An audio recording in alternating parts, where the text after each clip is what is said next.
തെറിയുമില്ലാത്ത കാലം, പച്ചവെള്ളത്തിലും പ്രാന്ത് കലക്കുന്ന കച്ചവടത്തിന്റെ നഞ്ചുകാലം, പച്ചവെള്ളത്തിലും പ്രാന്ത് കലക്കുന്ന കച്ചവടത്തിന്റെ നഞ്ചുകാലം. വളരെ ഗംഭീരായി. എനിക്കിപ്പോൾ ദാനം ചെയ്യാൻ അക്ഷരങ്ങൾ മാത്രമേ ഉള്ളൂ. അധ്യാപകരുടെ ശമ്പളം മെച്ചപ്പെടുമെന്ന് പ്രതീക്ഷിച്ച് 10-30 കൊല്ലം കടന്നു. വളരെ യാദൃച്ഛികമാണ് എഴുത്തിലേക്ക്. എൻ്റെ അഭിപ്രായത്തിൽ നമ്മുടെ ജീവിതം പോലും യാദൃച്ഛികമാണ്. വളരെ കുറേ ബീജങ്ങൾ ഓടിക്കളിച്ച് കയറുന്നു. അവിടെ ആദ്യത്തെ ആക്സിഡന്റ്, പിന്നീട് അങ്ങോട്ട് ജീവിതത്തിലെ എല്ലാ സംഭവങ്ങളും യാദൃച്ഛിക പോലെ സൃഷ്ടിക്കുന്നു. അനന്തമായ പ്രപഞ്ചത്തിലെ ഒരേ ഒരു ആവാസ കേന്ദ്രമാണ് നമ്മൾ വിശ്വസിക്കുന്ന ഭൂമി. അതും ഒരു ആക്സിഡന്റ് ആണെന്നാണ്, അല്ലെങ്കിൽ അതൊരു പൊട്ടിത്തെറിയിലൂടെ ഉണ്ടായതാണ് ഫൈൻസോ. പക്ഷേ വിശ്വാസികൾ അങ്ങനെയല്ല. വിശ്വാസികൾ ഇതെല്ലാം ദൈവം ഉണ്ടാക്കുക. അങ്ങനെ ആ ദൈവത്തിന്റെ പേരിൽ മതങ്ങളെ സൃഷ്ടിക്കുന്നു. ആ മതങ്ങളെ പേരിൽ യുദ്ധങ്ങൾ നടക്കുന്നു. അതാണ് ഇപ്പം നടന്നുകൊണ്ടിരിക്കുന്നത്. നിരീക്ഷണങ്ങളും അനുഭവങ്ങളും ഒരു നല്ല കലാസൃഷ്ടിക്ക് അത്യന്താപേക്ഷിതമാണെങ്കിലും മനോഹരമായി കള്ളം പറയാനും സങ്കല്പിക്കാനും കഴിവുള്ളവരാണ്. അങ്ങനെ പറഞ്ഞ കള്ളങ്ങൾ ഉണ്ടാക്കിയതാണ്, എഴുത്തുകാർ തന്നെ ഉണ്ടാക്കിയതാണ് നമ്മുടെ മതഗ്രന്ഥങ്ങളെല്ലാം.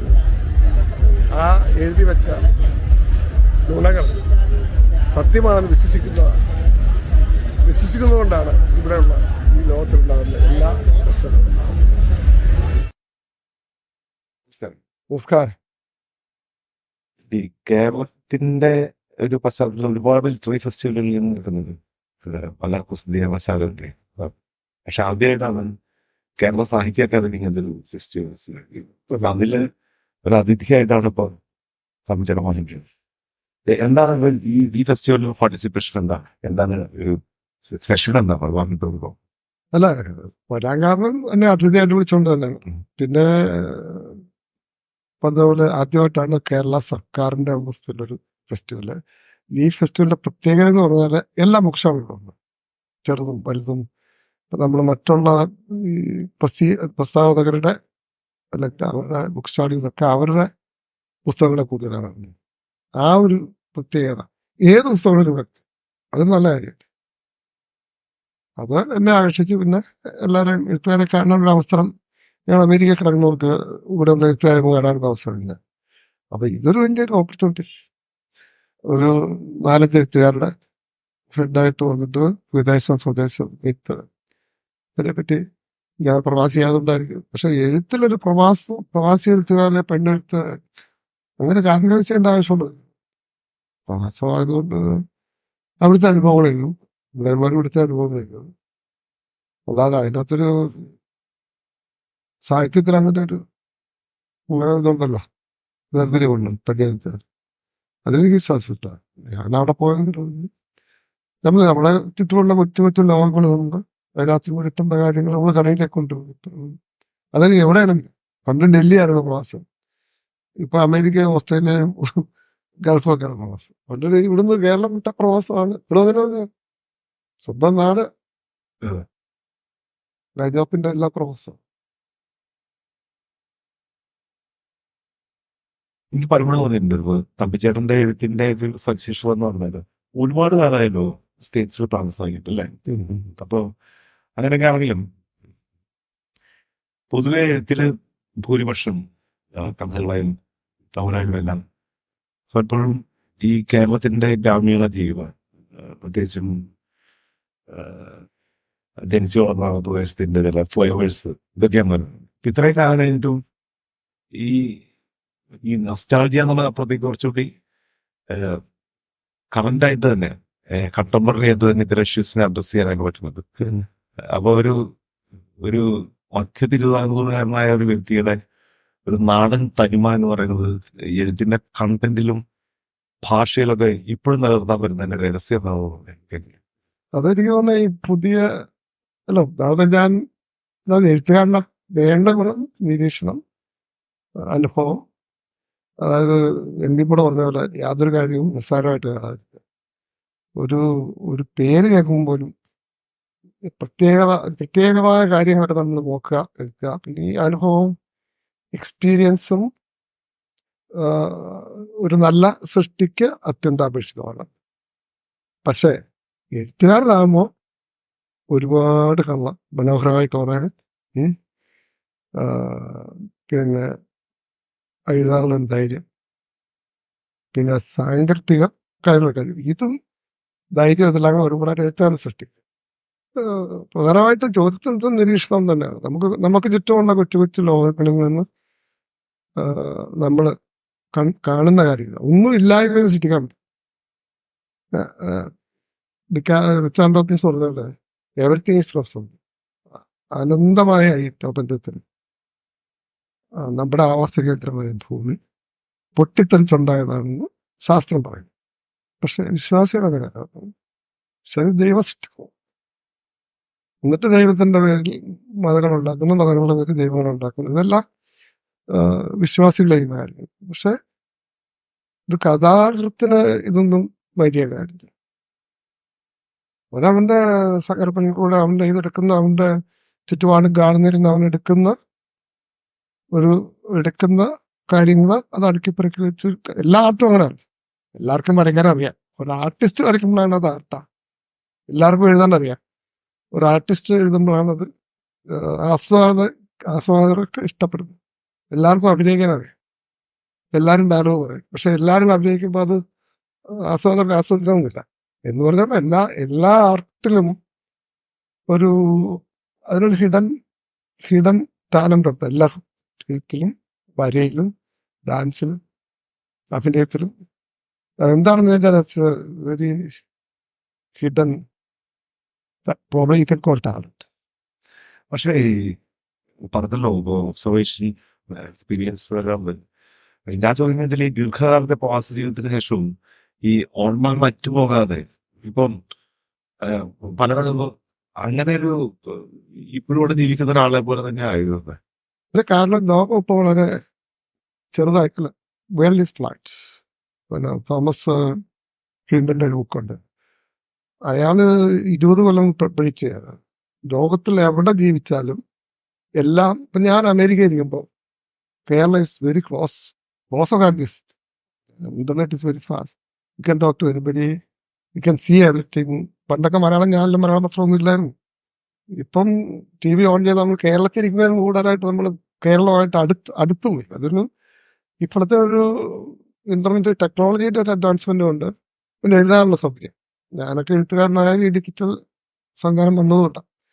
എൻ്റെ ഉള്ളിൽ കാണുമായിരിക്കും. പക്ഷെ എഴുതാനുള്ള ഒരു മടി കൊണ്ട് ഞാനിങ്ങനെ എഴുതായിരുന്നായിരിക്കും ഞാൻ വിശ്വസിക്കുന്നു. ഞാൻ കോളേജിൽ പഠിക്കുമ്പം ശരി എൻ്റെ എഴുത്തിലേക്കുള്ള ഒരു യാദൃച്ഛികം വളരെ ആഗ്രഹിച്ചു.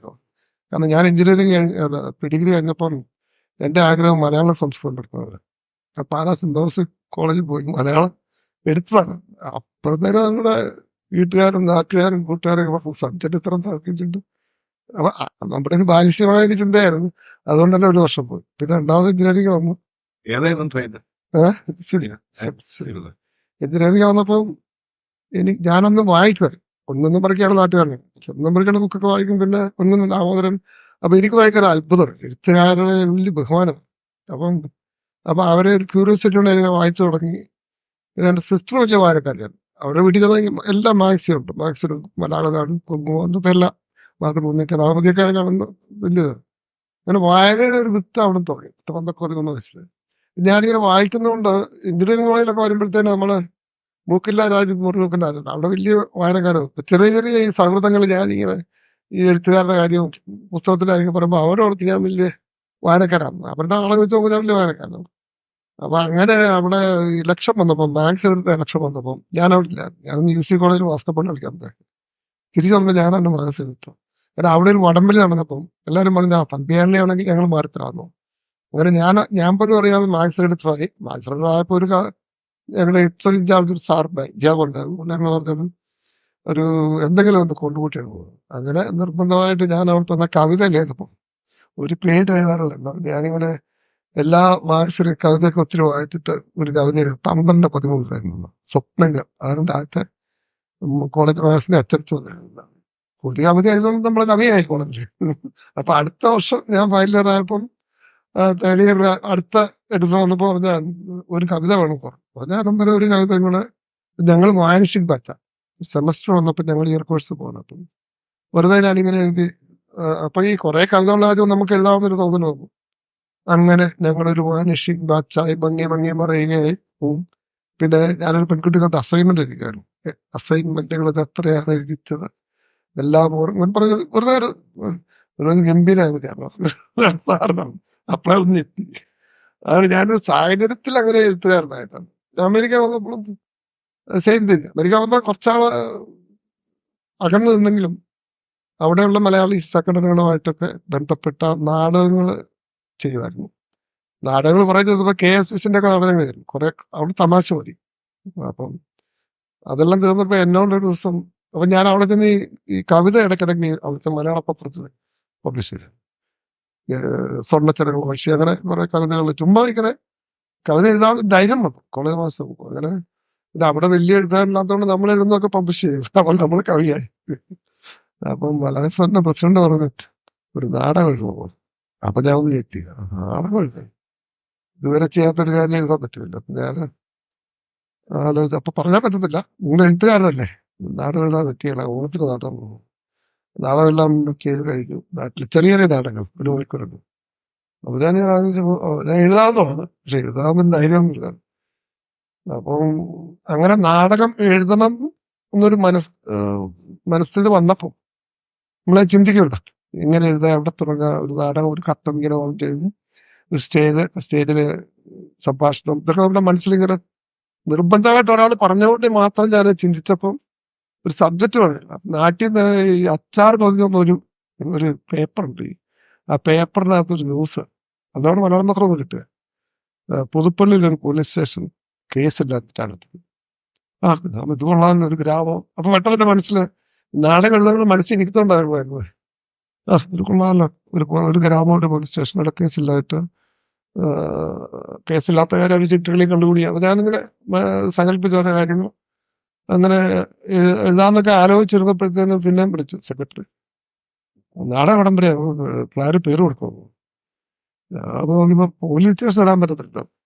ഞാൻ വേണ്ടി ഇവിടെ പോയപ്പോ കന്യാകുമാരിക്ക് പോയ ഒരു സ്ഥലത്തിന്റെ പേര് സ്കൂളിൽ പഠിക്കുമ്പോൾ ഇടിച്ചക പ്ലാമൂൾ എന്നൊരു സ്ഥലമുണ്ട്. പ്ലാമൂള് എന്റെ മനസ്സിലാകുമ്പോൾ നമ്മുടെ ഒരു നാച്ചുറൽ ടെൻഡൻസി ആയിരിക്കും ഇതൊക്കെ നോട്ട് ചെയ്ത് എഴുത്തുകാർക്ക് വേണ്ട ഒരു ഗുണമാണ്. അപ്പൊ അത് മനസ്സിലാകുന്ന കിടക്കുക ആ പ്രത്യേകത പേരിന്റെ. അത് നമ്മൾ ഇടിച്ചക്കപ്ലാമൂർ പോലീസ് സ്റ്റേഷൻ ഇടിവെട്ട് പേരാന്ന് പറഞ്ഞാൽ അവരങ്ങോട്ട് ഗംഭീരമായിട്ട് പോയി. അതങ്ങോട്ട് കൊടുത്തപ്പോഴത്തേനും പിന്നെ എഴുതാതിരിക്കാൻ പറ്റും. അങ്ങനെ എഴുതാൻ നിർബന്ധിത എഴുത്തുകാരനോട് അങ്ങനെ നാടകം എഴുതി. ഒരു നാടകം എഴുതിയപ്പോൾ ക്രിസ്തുമസിന് വേറെ നാടകം ഉണ്ടാവും. അത് ഹിറ്റായി. പല സ്റ്റേജിലും കളിച്ചു, ന്യൂയോർക്കിലും ഡാളസിലും ഹൂസ്റ്റണിലൊക്കെ കളിച്ചു. ഇടിച്ചക്കപ്ലാമൂർ പോലീസ് സ്റ്റേഷൻ അത് കോമഡിയാണ്. ഞാൻ അതിനകത്ത് അഭിനയിക്കും, ഒരു അമേരിക്കൻ വെച്ചാൽ കിട്ടാൻ വെച്ചു. അതങ്ങ് ഹിറ്റായി കഴിഞ്ഞപ്പോൾ അടുത്തതാണ് പോകുന്നത്. അങ്ങനെ മേരിക്കുട്ടി അമേരിക്ക, പിന്നെ ഡോക്ടർ ദേവസായ എന്റെ സബ്ജക്റ്റെല്ലാം ഒരു കോമഡിയായിരുന്നു. ഇത് 3 നാടകം എഴുതിയപ്പം അത് അന്നെനിക്ക് ഡിജിറ്റലായിട്ട് എനിക്ക് അറിയത്തില്ല. ഒരു സാന്താസോടെ നമ്മുടെ ഒരു ഡയറക്ടർ, പുള്ളിയാണത് കൈകൊണ്ട് ടൈപ്പൊക്കെ ചെയ്ത് എന്നെ തന്നു, എന്റെ ഇമെയിൽ അയച്ചു. അപ്പൊ ഞാൻ നാട്ടിൽ വന്നപ്പോൾ നൗഷാദ് വന്നു ഇവിടെ. നൗഷാദിന്റെ ഫ്രണ്ടായിരുന്നു ഒരു ബുക്സിനെ. അപ്പൊ ഞങ്ങളിങ്ങനെ കൂടി ഞാൻ പറഞ്ഞു ഞാനിങ്ങനെ നാടകമൊക്കെ അത് ബുക്കാക്കുണ്ടായിരുന്നു. നമ്മൾ നാടകം ബുക്കാക്കി ഞാൻ എഴുത്തുകാരുടെ പോലെ അല്ല 3 ഇല്ല, നമുക്കൊരു ചെറിയ ബുക്കാക്കാം, നാടകങ്ങളിപ്പോ കിട്ടാറില്ലല്ലോ. അപ്പോൾ എനിക്ക് ഈ ബുക്കാക്കണമെന്നുള്ള ഐഡിയ ഒക്കെ അന്നേരം വന്നു. അപ്പൊ മുനീർ നമുക്ക് ബുക്കാക്കാൻ പോകും. അങ്ങനെ ആ നാടകങ്ങൾ ബുക്കാക്കി. അതെനിക്ക് വന്ന് കൊച്ചിയിലും മറണ്ടൊരു ഇന്നസലേറ്റൊക്കെ ഉണ്ടായിരുന്നു, ബ്ലസ്സി കാക്കട ന്യൂസ് കഴിഞ്ഞ സമയം അവരൊക്കെ ഇവിടെ പ്രകാശനം ചെയ്തത്. അപ്പൊ ഭയങ്കര ആളൊക്കെയാണ്. എന്നിട്ട് എനിക്ക് എഴുത്താനൊന്നും തോന്നില്ല ഒരിക്കലും. അങ്ങനെ ഇങ്ങനെ ഓരോ സാഹചര്യങ്ങളിൽ ഇങ്ങനെ ഓരോ കുത്തിക്കരിക്കുന്നല്ലാതെ സ്റ്റേജ് മനസ്സിൽ കണ്ടെന്നുകൊണ്ട് എഴുതുന്ന അതായിരിക്കും നാടകം. അതിന് അവതാരിക എഴുതിയ മുരളി, മരിച്ചുപോയ നടൻ മുരളിയാണ്. ഗംഭീര അവതാരിക. നാടകങ്ങളെക്കാളും ഭയങ്കരമായിട്ട് അവതാരിക എഴുതി. അത് നമ്മളെ സ്നേഹം കൊണ്ട് എഴുതിയ. അപ്പൊ ഞാൻ ഒരു എഴുത്തുകാരനായി. അപ്പൊ ഒന്നുകൂടെ ഞെട്ടി. ഇതൊക്കെ ഓരോ സൗകര്യങ്ങളോട് വരുന്നതാണ്. എന്നിട്ട് എനിക്കൊരു കഥ എഴുതാനുള്ള ധൈര്യം ഒന്നും ഇല്ലായി. പിന്നെ ഈ ഡിജിറ്റൽ റൈറ്റിംഗ് വന്നപ്പോൾ ഞാൻ വെറുതെ എൻ്റെ അനുഭവങ്ങളൊക്കെ എഴുതാനുള്ള മലയാളത്തിലുള്ള ഇഷ്ടം കൊണ്ട് അന്ന് എനിക്ക് മലയാളം ഇത്രയൊന്നും ഇപ്പം ഞാൻ ഇത്തിരി പഠിച്ചു. പിന്നെ ഈ ഡിജിറ്റലായിട്ട് തെറ്റ് പറയും എഴുതി ഞാൻ ചുമ്മാ എൻ്റെ പണ്ട് ഞാൻ കോളേജിൽ പഠിക്കുമ്പോൾ ഒരു പെൺകുട്ടിയെ കണ്ടത് യാദൃശ്യമായിട്ട് ഒരു സ്ഥലത്ത് വെച്ച് കണ്ടത്, ഹോസ്പിറ്റലിൽ വെച്ച് കണ്ടത്. അവളുമായിട്ട് സൗഹൃദം ഏതാണ്ട് ഒരു മണിക്കൂറേ ഉണ്ടായിരുന്നു. പക്ഷേ അപ്പൊ ഞാൻ അവള് ആ ഒരു സൗഹൃദം ഞങ്ങള് എൻ്റെ അഡ്രസ്സൊക്കെ ചോദിച്ച് ഞാൻ കൊടുത്തു. പക്ഷെ അവളൊരിക്കലും എനിക്ക് എഴുതിയിട്ടില്ല. അന്നേ കത്താകുമ്പോ എഴുതിയിട്ടില്ല, ഞാൻ അവളെ കണ്ടിട്ടുമില്ല. അതങ്ങ് മറന്നുപോയി. കോളേജ് പോയ കാര്യം പോലെ കാണുന്നത്. അങ്ങനെ വർഷങ്ങൾക്ക് ശേഷം ഞാൻ ഞാൻ പറയുന്നത് ഒരു സെമിനാറിന് പോയപ്പോൾ ഈ പെൺകുട്ടിയുടെ പേരുള്ള പെൺകുട്ടിയാണ് എനിക്ക് പൂ കൊണ്ടുവരുന്നത്. അപ്പൊ എന്റെ മനസ്സിലാവുന്ന പഴയ ഓർമ്മയുണ്ട്. അപ്പൊ അത് വെച്ച് ഞാനൊരു സാധനം എഴുതി. ഇവളെന്തുകൊണ്ട് എന്നെ കോണ്ടാക്ട് ചെയ്തില്ല, ഞാൻ എന്തുകൊണ്ട് തിരിച്ചു പോയിട്ടില്ല. അന്ന് നമ്മുടെ പെൺകുട്ടിയെ കണ്ട് തിരിച്ചായിട്ട് പറയാൻ പോകേണ്ട കാര്യമില്ല, നമ്മള് പഠിക്കുന്ന കാലമല്ലേ. അങ്ങനെ ചില പെൺകുട്ടികൾ അങ്ങനെയാണെന്നും പറഞ്ഞ എൻ്റെ അനുഭവം. ആദ്യം ഞാൻ പറഞ്ഞ അനുഭവം എഴുതി വെച്ചു. നാട്ടിൽ വന്നൊരു ജേർണലിസ്റ്റ് കൊണ്ടുവന്നത് കൊള്ളാം, ഇതൊരു ഓരോ വിഷ്വൽസ് നിർത്താൻ ഒരു കഥയാക്കി മാറ്റാൻ പറ്റിയത്. അപ്പൊ എനിക്ക് ഐഡിയ കിട്ടി. അനുഭവങ്ങൾ എഴുതിയിട്ട് അത് നമ്മൾ കുറച്ചുകൂടെ സാങ്കല്പികമാക്കി വിഷ്വൽസ് കൊടുത്താൽ കഥയാകും എന്നുള്ളൊരു ഐഡിയ എനിക്കൊന്ന് മഴമലയാള മാറ്റി വെച്ചാൽ മതി. ഒന്ന് വായിച്ചത് എന്താണ് വന്നത്, ഇത് നല്ല സാധനമാകുമോ. അപ്പൊ ഞാനത് പറഞ്ഞ പോലെ തന്നെ ഒരു വിഷ്വൽസ് എന്തായാലും നമുക്ക് ഈ സിനിമ മനസ്സിലുള്ളതുകൊണ്ട് അത് കൊടുത്തിട്ട് ഞാൻ ചില പെൺകുട്ടികൾ അങ്ങനെയാണ് കഥ എഴുതി വെച്ചപ്പം എവിടെ കൊടുക്കണമെന്നൊരു ഐഡിയ ഇല്ല. അതാണ് പെൺകുട്ടിയുടെ കാര്യമില്ല, വനിതയ്ക്ക് കൊച്ചു കഥയാണ്. വനിത കഴിച്ചു കഴിച്ചിട്ട് ഒരു 3-4 മാസമായിട്ടും മറുപടി വന്നില്ല. അപ്പൊ ഞാൻ ഗൂഗിളിൽ പോയിട്ട് അന്ന് ഗൂഗിളൊക്കെ ഉണ്ട്, വനിതയുടെ പ്രാതിമേര ഇപ്പോഴും പുള്ളി തന്നെ മധു ചല്ല. ഞാൻ പറഞ്ഞ തമ്പി അത് തന്നെ അറിയാം, സിനിമ ഉള്ളതുകൊണ്ട് അറിയാം. അത് രണ്ടുമല്ല ഞാൻ സിനിമ ഉള്ളത്. അപ്പോൾ ഇങ്ങനൊരു കഥയാണോ പറഞ്ഞില്ല, ഞാനൊരു ഇളപെൺകുട്ടിയുടെ ഒരു കഥ അത് കൊള്ളാമല്ലോ, ഞങ്ങൾ ക്രിസ്മസ് ഫണ്ടിലേക്ക് മാറ്റി വെച്ചേക്കോ. അപ്പൊ ഒന്നുകൂടെ ഞെട്ടി. അപ്പൊ അത് കഥ എഴുതാമെന്ന് ഐഡിയ കിട്ടി. പിന്നെ അടുത്ത അത് ക്രിസ്മസ് ഫണ്ടിൽ വന്നു. അതങ്ങനെ എന്റെ ഫോട്ടോ തമ്മിൽ ചെറുതായിട്ടൊക്കെ വന്നു. എന്നാലും ഒന്ന് വായിച്ചവരൊക്കെ ഒത്തിരി അഭിപ്രായം തോന്നി. വനിതയാണ് ഇപ്പൊ വായിച്ചത്. അത് കഴിഞ്ഞ് ഞാൻ ഓർത്തുന്ന ഇതൊരു ഐഡിയ ആണ്, ഇങ്ങനെ അനുഭവം എഴുതാൻ. അമേരിക്ക വന്ന പെൺകുട്ടിയുടെ റിയൽ അനുഭവം എഴുതി അതൊരു അപ്പൊ കുറച്ചൊരു ധൈര്യമായി. കുറെ വിഷൻസ് ഒക്കെ എടുത്തു. മിസ് കേരളയും പുണ്യാണെന്നും പറഞ്ഞിട്ട് അത് പേരൊക്കെ ഇട്ടു. ഞാൻ അങ്ങനെ എഴുതി വെച്ചിരിക്കാം. അത് എന്നിട്ട് ഇങ്ങനെ ട്രിവാൻഡ്രത്ത് ഏതൊരു പടത്തിന്റെ ലൊക്കേഷനില് എന്നെ കാണാനായിട്ട് ഷിയാബുദ്ദീൻ പൊയ്ത്തുകളും ടിക്ക രാജകുമാറുണ്ട്. എന്തൊരു പടത്തിന്റെ അതിന്റെ പടത്തിന്റെ പരിപാടി. അപ്പൊ ഞാൻ ഷിയാബിനോട് പറഞ്ഞു, ഞാനിങ്ങനെ ഒരു കഥ എഴുതി വെച്ചിട്ട് വായിച്ചിട്ട് അഭിപ്രായം തോന്നി. ഇതാണ് ഈ മിസ് കേരളയും നല്ല ടൈറ്റിലാണ് വിഷയം. ഞാൻ കൊടുത്തു. നമുക്കൊരു ക്യൂരിയോസിറ്റിയാ, നമ്മൾ ഇന്ന കഥയാണോ നല്ലതെന്ന് പറയുന്നത് എഴുത്തുകാരനല്ലേ. ഞാനിത് കൊണ്ടുപോയിട്ട് ഞാൻ അറിയിക്കാറുണ്ട്. പിന്നെ കൊണ്ടുപോയിട്ടാണ് പറഞ്ഞത് ഇത് ഉക്രാൻ ഭയങ്കര വില്ലപറ്റിയാണ്, ഞാൻ ചന്ദ്രിയ കൊടുക്കാൻ പോകുന്നത്. അപ്പോൾ ചന്ദ്രയെ കൊടുത്തപ്പം മധുപാലനെ എണ്ണിച്ചു. ചന്ദ്രയെ വന്നു, ഞാൻ അറിഞ്ഞില്ല വന്നു.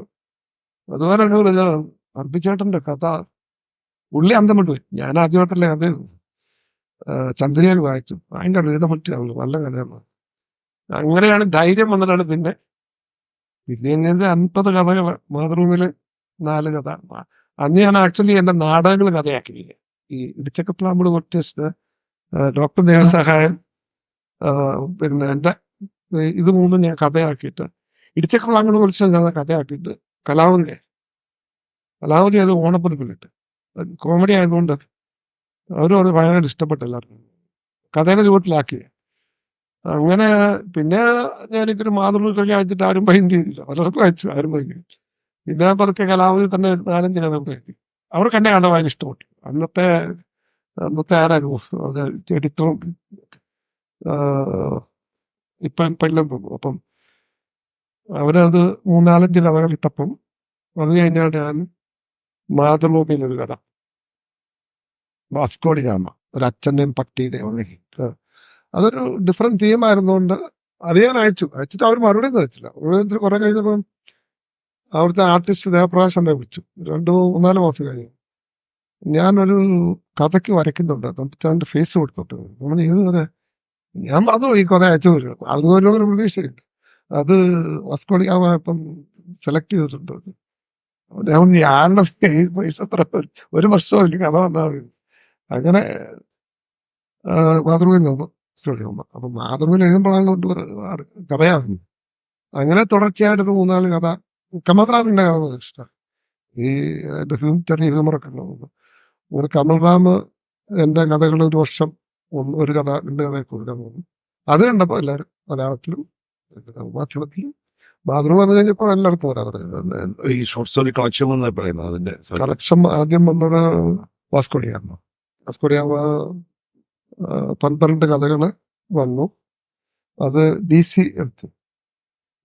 അതിനാണ് മറ്റേ ബഷീർ അമ്മ മലയാളം അവാർഡ്. അത് 3-ാം പതിപ്പ് വരെ ആയിരുന്നു. പിന്നീട് പെൺബൈക്ക് മാതൃഭൂമി. പിന്നെ പ്രവാസ കഥകള് പാർശ്വമുണ്ട് വേറെ പ്രസാദ്. പിന്നെ നീറ്റ് ബുക്സ് വരക്കിലവൻ അത് മധുരമല്ല. മലയാളത്തില് വന്ന പല കഥകളും ശ്രദ്ധിക്കപ്പെട്ടു. 5-ാമത്തെ ബുക്കപ്പം നോവൽ വരുന്നത്. നോവല് ഒരിക്കലും ഞാനൊരു നോവൽ എഴുതുന്നത് ഞാൻ പ്രതീക്ഷിച്ചില്ല. കാരണം ഞാൻ ഒന്നാമതെ മടിയനാണ്. കഴിയുന്നതും ചെറിയ കഥകൾ നിർത്തുന്നതാണ്. ഞാനിങ്ങനെ അപ്പൊ എന്റെ ഒരു ലൈഫ് സ്റ്റോറി പോലെ ഒരു ബയോളജിക്കൽസ് ഒരു ഡയറിക്കുറിപ്പോലുള്ള എന്തെങ്കിലും ചുമ്മാ ഞാൻ ഡെയിലി എഴുതാനുള്ള കൊതി കൊണ്ട് ഞാൻ എഴുതുമായിരുന്നു. കോളേജിലെ ഓരോരോ സംഭവങ്ങൾ ഓരോ ചാപ്റ്റർ പോലെ. കാരണം എന്റെ നോവലിന്റെ പ്രത്യേകത ഓരോ ചാപ്റ്ററും ഒരു കഥ പോലെ വായിക്കും. ആ ഒരു സ്റ്റൈലായിരുന്നു. അറിയാതെ അങ്ങനെ വന്നതാണ്. അങ്ങനെ ഞാൻ ചുമ്മാ ഇരിക്കുമ്പോൾ ഓരോ അനുഭവങ്ങൾ എഴുതി. ഒരു 3-4 വർഷമായപ്പോഴത്തേക്ക് കുറേ ആയി.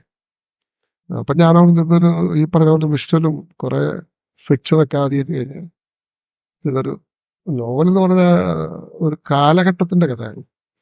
ഞാൻ പഠിച്ചു വന്നത് ഈ രാജൻ കേസ് കൊലസമയം. അപ്പൊ ഇതിനകത്ത് ആക്ച്വൽ ക്യാരക്ടേഴ്സ് ഒത്തിരി ഉണ്ട്. രാജന് വിശ്വവാര്യു തൊട്ട് മലയാളത്തിലെ നടന്മാരും എഴുത്തുകാരും ഒക്കെ പലതായിട്ട് വരുന്നുണ്ട്. ടോംസ് ഒക്കെ കോളേജ് വന്ന വരെയൊക്കെ അതൊരു എപ്പിസോഡാണ്. ടോംസ് കോളേജ് വന്നത് അങ്ങനെ പിന്നെ അരവിന്ദം വന്നത്. ഇത് ഈ നോവലുള്ള പ്രത്യേകത എന്ന് പറഞ്ഞാൽ എത്ര വർഷം കഴിഞ്ഞാലും ഇതൊരു ഹിസ്റ്റോറിക് ടെസ്റ്റ്. അങ്ങനെ ഞാനത് എഴുത്തുകാരുടെ ഓരോ മീറ്റിംഗ്സ് ഞാൻ മനസ്സിലാക്കിയ കാര്യം നോവലിൽ എപ്പോഴും ഒരു ജേർണലിസ്റ്റിക് സ്വഭാവം പുതിയ നോവലുകൾക്ക് സത്യസന്ധമായിട്ട്, അതായത് നോവലിൽ നമ്മൾ ആ ഒരു കാലഘട്ടം അടയാളപ്പെടുത്തുന്നതാണ്. അങ്ങനെ എഴുത്തച്ഛൻ അടയാളപ്പെടുത്താഞ്ഞുകൊണ്ടാണ് പല കാര്യം നമുക്കറിയാം. ആ കാലഘട്ടം ഒന്നും അടയാളപ്പെടുത്തിയിട്ടില്ല. ഇപ്പോഴത്തെ എഴുത്തുകാരത് ചെയ്യണം. 100 വർഷം കഴിഞ്ഞ് എന്റെ നോവൽ വായിക്കുമ്പോൾ അന്നത്തെ ചീഫ് മിനിസ്റ്റർ ആരാണെന്ന്, അന്ന് ആ സംഭവങ്ങളൊക്കെ ഫിക്ഷൻ ആണെങ്കിൽ കൂടെ അതിന്റെ പാർട്ടായിട്ട് വരണം. കാരണം അതിൽ നിന്നാണ് ഇതിന്റെ പല കാര്യങ്ങളും റിസർച്ച് ചെയ്തത്. അത് എന്റെ നോവൽ വായിക്കുമ്പോൾ എനിക്ക് അത് മനസ്സിലാവും. എല്ലാ കഥാപാത്രങ്ങളും ഞാൻ എഴുതുമ്പോൾ ആ കാലഘട്ടത്തിലുള്ള എല്ലാ സംഭവങ്ങളും ഏർപ്പെടുത്തുന്നുണ്ട്.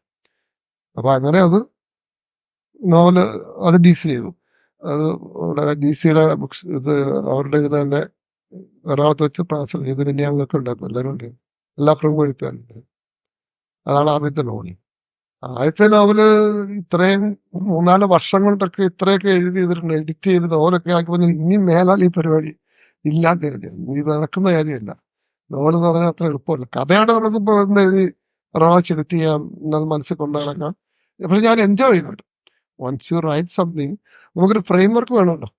മനസ്സിൽ തോന്നുന്ന അങ്ങോട്ട് എഴുതി കഴിഞ്ഞാൽ പിന്നെ അത് മനസ്സിലിട്ട് നമ്മൾ ആലോചിക്കുകയും ചിന്തിക്കുകയും പിന്നെ ചുമ്മാ നമ്മൾ ഈ ഫോണിലൊക്കെ എഡിറ്റ് ചെയ്യാണ് പണ്ടത്തെ പോലെ.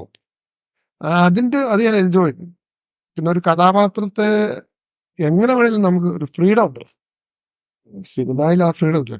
സിനിമയിൽ വേറെ സെറ്റ് എഴുതുന്നു, ക്യാമറമാൻ പറയുമ്പോൾ എല്ലാവരും പറയുന്ന കേട്ട് ചെയ്യുന്ന ഒരു ആക്ടറാണ്. ഇതെല്ലാം കഴിഞ്ഞാണ് ആക്ടർ പെർഫോം ചെയ്യാനായിട്ട്. നടക്കുന്ന പോലും നോക്കുന്നതൊക്കെ ഈ ഒരു ചട്ടക്കൂടി എന്നുള്ള വഴിയല്ല.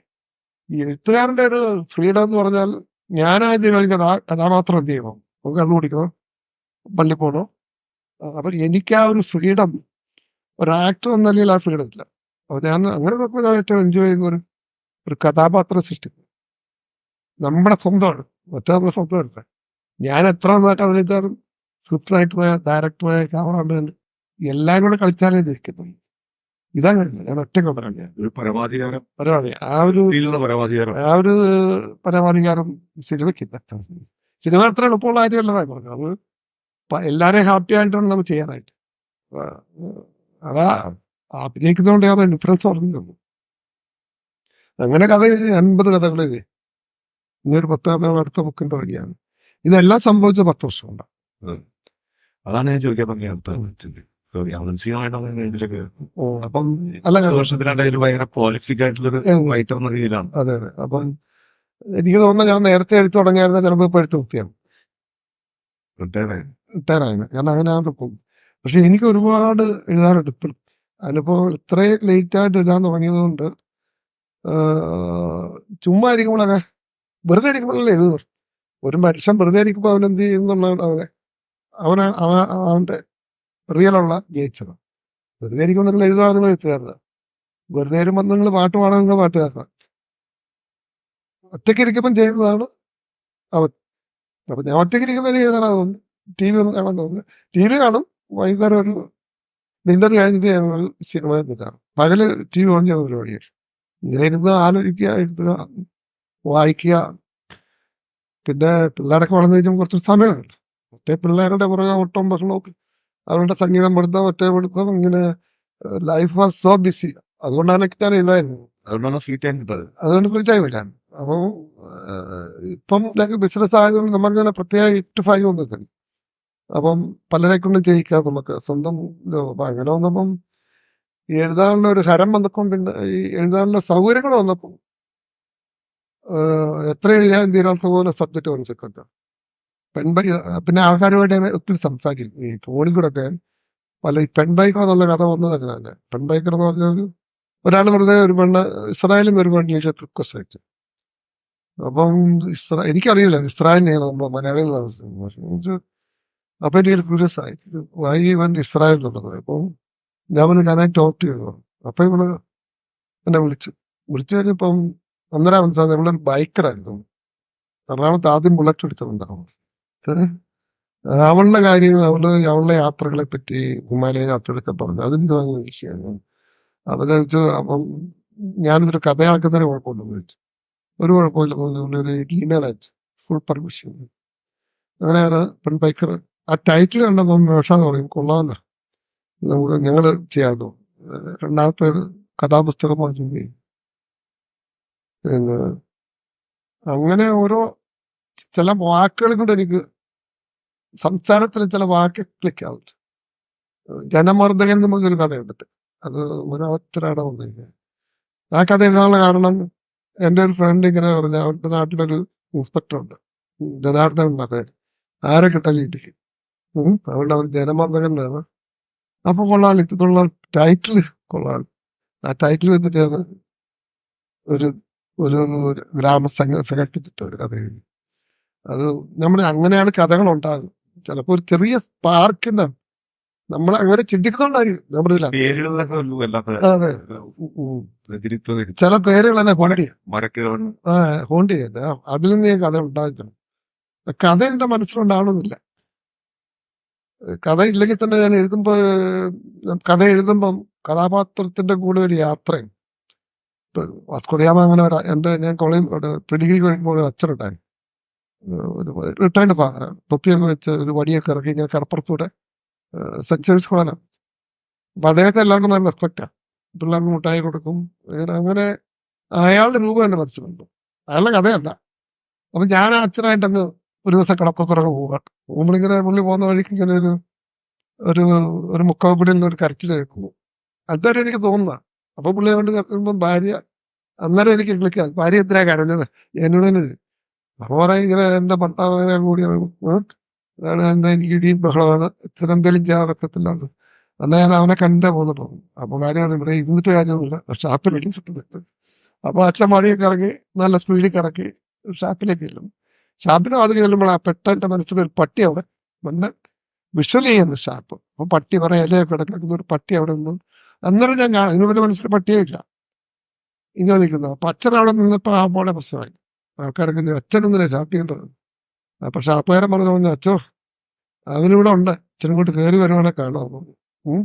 ഞാൻ അവനെ കണ്ടിട്ടേ പോകുന്നു. അച്ഛൻ വരുന്നു. അച്ഛൻ ചെന്നപ്പോ ഇവൻ ദേശക്കടിക്കായിരുന്നു. അച്ഛൻ ചെവി പിടിച്ച് പുറത്തിറക്കും. പുറത്തിറങ്ങി കഴിയുമ്പോൾ അച്ഛൻ ശ്രദ്ധിക്കണം, ഇവൻ കാരണമായി, പട്ടി കാരണമാണ്. ഞാൻ ഈ പട്ടി കൊണ്ട് ഒരു പട്ടി ഇവിടെ എപ്പോഴും നിൽക്കും, വേറെ എന്തെങ്കിലും കിട്ടാൻ വേണ്ടി ഞാനിവിടെ പോയിട്ട് അങ്ങനെ ഞാൻ ഷാപ്പിൽ കയറി പഠിച്ചതാണ്. അതുകൊണ്ട് എല്ലാം അപ്പൊ ആ പട്ടിക്ക് അതൊരു പേരിട്ടു, രാമ. അപ്പൊ എനിക്ക് അന്നേരം വന്ന പേരാ രാമ. അതാണ് പിന്നീട് വാസ്കോ രാമ. ആ പട്ടിയാണ് ഹീറോ ആയിരുന്നത്. അല്ല, അങ്ങനെ ആ യാത്രയിൽ കണ്ടുമുട്ടുന്ന ആളുകളും സാഹചര്യങ്ങളും കഥയിലേക്ക് വരുവാണ്. അല്ല, എന്റെ മനസ്സിൽ അന്നേരം ഒരു കഥയൊന്നും ഇല്ലായിരുന്നു. അപ്പൊ അച്ഛൻ പറഞ്ഞ ഒരു പട്ടിയെ കൊണ്ടുപോകാം, ഇതാണെങ്കിൽ അവസാനം അച്ഛൻ നടക്കാൻ നിങ്ങൾ സെയിം പോകും. അപ്പൊ അച്ഛൻ അങ്ങനെ ഷാപ്പിൽ കയറുന്നതാണ് കഥ. അതൊരു ഡിഫറെന്റ് തോട്ട് ആയതുകൊണ്ടെന്ന് പറഞ്ഞു ഇഷ്ടപ്പെട്ടു. അങ്ങനെയാണ് കഥ ഇവർ ചെയ്യുന്നത്. എന്താണെന്ന് ഞാൻ പറയാം, ബൈബിളൊക്കെ കിട്ടാൻ കിട്ടും. അത് അവസാനം അച്ഛൻ കണ്ടുപിടിയതാകുന്നതാണ് കഥയുടെ ഒരു സാരാംശം പറയുന്നത്. ആ കഥയുടെ ഒരു പ്രത്യേകത കൊണ്ടാണ് മാതൃഭൂമി കിട്ടുന്നത്. ലാംഗ്വേജ് പോലും എനിക്ക് ഇത്രയും ലാംഗ്വേജ് ഒന്നുമില്ല. ഇപ്പൊ ഞാൻ പഠിച്ചു, എഴുതി കുറെ പഠിച്ചല്ലോ. എന്റെ പുതിയ പുസ്തകങ്ങൾ വായിക്കുന്നതും വളരെ കാര്യം വ്യത്യാസമൊക്കെ ഉണ്ട്. ഗോത്താങ്കുന്ന ആദ്യത്തെ നോവൽ തന്നെ രണ്ടാമത് എഡിറ്റ് ചെയ്തപ്പോൾ ഒത്തിരി മിസ്റ്റേക്ക് ഉണ്ട്. 10 പേജ് എടുത്ത് കളഞ്ഞു. ഇപ്പോഴത്തെ നോവല് ഭയങ്കര വ്യത്യാസമുണ്ട്. അങ്ങനെ അത് രണ്ടാമത്. അതുപോലെ ഈ പുതിയ മാതൃഭൂമി ഇറക്കിയ നോവലാണെങ്കിലും ഞാൻ ഒത്തിരി അതൊരു റിയൽ ലൈഫിൽ നിന്ന് എടുത്തതാണ്. ഏകാന്ത മനുഷ്യൻ. പക്ഷെ ഞാനവിടെ നിർദ്ദേശം ബെറ്റർ ആയിരുന്നു കുറച്ചുകൂടി. രണ്ടാമത് ഞാൻ കുറെ കാര്യങ്ങൾ മറ്റേ ആഡ് ചെയ്തു. ഏകാന്തതര നിമിഷങ്ങൾ ഞാൻ അങ്ങനെ ഇടാൻ കാരണം ആ പേര് ഇംഗ്ലീഷിലാക്കുമ്പോൾ ഒരു സുഖമുണ്ട്, മൊമെന്റ്സ് ഓഫ് സോളിറ്റ്യൂഡ്. ഞാനും എൻ്റെ മക്കളും കൂടെ ഇംഗ്ലീഷിലേക്ക് ട്രാൻസ്ലേറ്റ് ചെയ്തു. എൻ്റെ 2 പെൺപിള്ളേരും ഞാൻ കൂടി എവരി ഫ്രൈഡേ ഞങ്ങള് ഫോണിൽ കൂടെ സൂമിൽ വെച്ചിട്ട് അങ്ങനെ ചെയ്ത പുസ്തകം ഇംഗ്ലീഷിൽ പാംസോട്ടുണ്ട്, മൊമെന്റ്സ് ഓഫ് സോളിറ്റ്യൂഡ്. അല്ലാതെ പബ്ലിഷ് ചെയ്തത് ബുക്ക് ഫോമിൽ പബ്ലിഷ് ചെയ്തു. മാതൃഭൂമി മലയാളം പബ്ലിഷ് ചെയ്തു. ആ ബുക്ക് ഫോമിലുണ്ട്. ഇംഗ്ലീഷാണ് പബ്ലിഷ് ചെയ്തത്. ഇൻകം ബുക്സ് എന്നോ ഇവിടെ നാട്ടിലുണ്ടോ അവരാണ് ആമസോണിൽ ഇട്ടത്. പബ്ലിഷർ ഞാൻ തന്നെയല്ല ഇട്ടത്, തന്നെയാണ് നമുക്കിടാം. ഇൻകം ബുക്സ് വേറെ ഒത്തിരി അമേരിക്കയിൽ നമുക്കുള്ള ഒരാൾ എഡിറ്റ് ചെയ്തിട്ടുണ്ട്. അവർ ട്രാൻസ്ലേഷൻ എഡിറ്റിംഗ് അവർ ചെയ്യുന്നത്. പക്ഷെ ഇന്ത്യയിൽ ഞാൻ അവർ എതിർ ശരിയാകുന്നത് ഞങ്ങൾ ഉണ്ടാകും ചെയ്യാം പിള്ളേരെ. അവിടുത്തെ പിള്ളേരുടെ ചെയ്യുമ്പോൾ വ്യത്യാസമുണ്ട്. അവരൊത്തിരി വായിക്കുന്ന പിള്ളേരാണ് നമ്മുടെ. അപ്പൊ ആ അമേരിക്കൻ വായനക്കാർക്ക് ഇഷ്ടപ്പെടുന്ന രീതിയിലാണ് അവർ. എൻ്റെ മോള് നദിയൊക്കെ ഒത്തിരി വായിക്കും, 2 പേരും വായിക്കും. അങ്ങനെ ഞാൻ അവർക്ക് അങ്ങനെ ഒരു ഐഡിയ. ആദ്യത്തെ ബുക്ക് ട്രാൻസ്ലേറ്റ് ചെയ്തത് ജോസഫ് കുയിപ്പള്ളി എന്ന് പറഞ്ഞ പ്രൊഫസറാണ്. അദ്ദേഹം പറഞ്ഞത് നല്ല ഐഡിയ ആണ്. പിള്ളേരെ കൊണ്ട് അതൊന്നും അമേരിക്ക ഇവിടെയുള്ള എത്ര PhD ചെയ്താലും ആ ഒരു ഫ്ലേവർ കിട്ടും. ഇപ്പൊ പിന്നെ ടെക്നോളജി വന്നപ്പോൾ ഡെവലപ്മെന്റ്. നമ്മളൊരു ഇംഗ്ലീഷ് നമ്മൾ തന്നെ എഴുതിയാലും അത് ഏത് രാജ്യമെന്ന് പറഞ്ഞാൽ മതി. ഇപ്പം ഈ ടെക്നോളജി വന്നു ഇപ്പൊ ആർക്കും ചെയ്യേണ്ട അവസ്ഥ ടെക്നോളജി അല്ലേ. അങ്ങനെ ഭീഷണി മുന്നിൽ കണ്ടു. തീർച്ചയായിട്ടും പ്രത്യേകിച്ച് since you are living in the States. തീർച്ചയായിട്ടും ഹ്യൂമൻ ടാലന്റ് എന്ന് പറഞ്ഞ സാധനത്തിനെ ഇപ്പൊ ഒരു സിനിമ ഓവർപവർ ചെയ്യുന്നില്ല. എന്റെ ഒരു സിനിമ എന്നെ മറ്റൊരു സിനിമയാണ്. എന്റെ ഡീറ്റെയിൽസ് എല്ലാം കമ്പ്യൂട്ടർ ഇടുക, കംപ്ലീറ്റ് ആയിട്ട് കഴിഞ്ഞാൽ നമ്മൾ അവിടെ ക്യാരക്ടറായി. പിന്നെ എന്റെ ആവശ്യമില്ല, ആ ക്യാരക്ടർ എല്ലാം ചെയ്തു മൂവിക്കും അതെല്ലാം. പിന്നീട് എന്റെ ഒരു ഫ്രണ്ട് ഷോർട്ട് ഫിലിം ഉണ്ടാക്കി. അത് ഒറ്റ ലൈവ് ആക്ടേഴ്സ് ഉണ്ട്, കണ്ടു കഴിഞ്ഞാൽ ഞെട്ടിപ്പോകും. അതല്ലേ ഓടിവിടി സമരം ഉണ്ടായി. ആക്ടേഴ്സിന് ആവശ്യമില്ല, റൈറ്റേഴ്സിന് ആവശ്യമില്ല. വല്ലാത്തൊരു അവസ്ഥയിലേക്ക് പോകുന്നു. ഇപ്പൊ തന്നെ ആരെങ്കിലും ഫോൺ നമ്പർ ഓർത്തിരിക്കുന്നു. പണ്ടൊക്കെ അങ്ങനെയല്ലോ, നമ്മളെല്ലാവരും ഫോൺ നമ്പർ ഓർത്തിരിക്കുന്നത് ആവശ്യമില്ല. അത് ഓൾറെഡി നമ്മൾ ഫോൺ കഴിഞ്ഞിട്ട് നമ്മൾ dependency is very high to the technology. അപ്പം അത് കൂടിക്കൊണ്ടിരിക്കുക. നമുക്കൊന്നും ചെയ്യേണ്ടാത്ത ഒരു അവസ്ഥയിലേക്ക് ഇതിപ്പോ കാറിപ്പോ ഓടിക്കണമെങ്കിൽ വെറുതെ ഇരുന്നാൽ മതില്ല. പക്ഷെ അത് ടെക്നോളജി അവിടെ ഉണ്ട്. പക്ഷെ സെൽഫ് ഡ്രൈവിംഗ് ഇതുവരെ അവർ അപ്രൂവ് ചെയ്തിട്ടില്ല. ടെക്നോളജീസ് പിന്നെ സാൻ ഫ്രാൻസിസ്കോയില് ഡ്രൈവർലെസ് കാർ ഓടുന്നുണ്ട്, ടാക്സി. നമ്മളത് കയറുമ്പോൾ വേണ്ടി നോക്കും, ഒരു കുഴപ്പമില്ലാതെ ഓടുന്നുണ്ട്. ആദ്യമായിട്ട് വേൾഡില് സാൻ ഫ്രാൻസിസ്കോയിലാണ് ടാക്സി ഡ്രൈവിംഗ്. ഫ്രണ്ടിലിരിക്കാൻ പറ്റില്ല. നമ്മള് വിളിച്ചു കഴിഞ്ഞാൽ അമ്മ വന്ന് നിൽക്കും, പുറകെ കയറുമ്പോൾ അവിടെ ഇരുന്നാൽ മതി. എവിടെ ചെന്ന് എവിടെ സിറ്റി കൂടെ ഇത്രയും തിരക്കുള്ള സിറ്റി കൂടെ പോകുന്ന ആലോചിച്ച് കറക്റ്റായിട്ട് സ്റ്റോപ്പ് സൈൻ നിർത്തും ലൈറ്റ് നിർത്തും എല്ലാം കഴിഞ്ഞ് പോകും. ഒരു കുഴപ്പമില്ല. ആദ്യം ഒരു പരീക്ഷിച്ചത് നൈറ്റിലാണ്, ഈവനിങ് ഒരു 8 to morning 5 വരെ. ഇപ്പൊ ഡേ ടൈം പോകും. പക്ഷെ അത് അവരെ പോകുന്നുണ്ടോ ഫിയർലെസ്? ആദ്യം പേടി. ഞാൻ നോക്കിയപ്പോ പേടി തോന്നുന്നു. ഒന്ന് നിൽക്കുന്നു, ഒരാൾ കയറുമ്പോ പോകും. ഇപ്പൊ സന്താസങ്ങളുണ്ട്, ഞാൻ കണ്ട നേരിട്ട് കണ്ടോ. ഇവിടുന്ന് ആരാണ്ട് പോയി അവിടെ പോയി അത് എക്സ്പീരിയൻസ് ചെയ്തിട്ട് അത് യൂട്യൂബിൽ വന്നിട്ട് ബൈജു N നായരാണ് അവിടെ വന്നിട്ട് ഇത് റൈഡ് ചെയ്തിട്ട് അത് യൂട്യൂബിൽ ഇട്ടത് ഭയങ്കര ഹിറ്റാണ്. അന്നാണ് ഞാൻ അറിയുന്നത്. രാത്രിയിൽ ഓടിക്കൊണ്ട്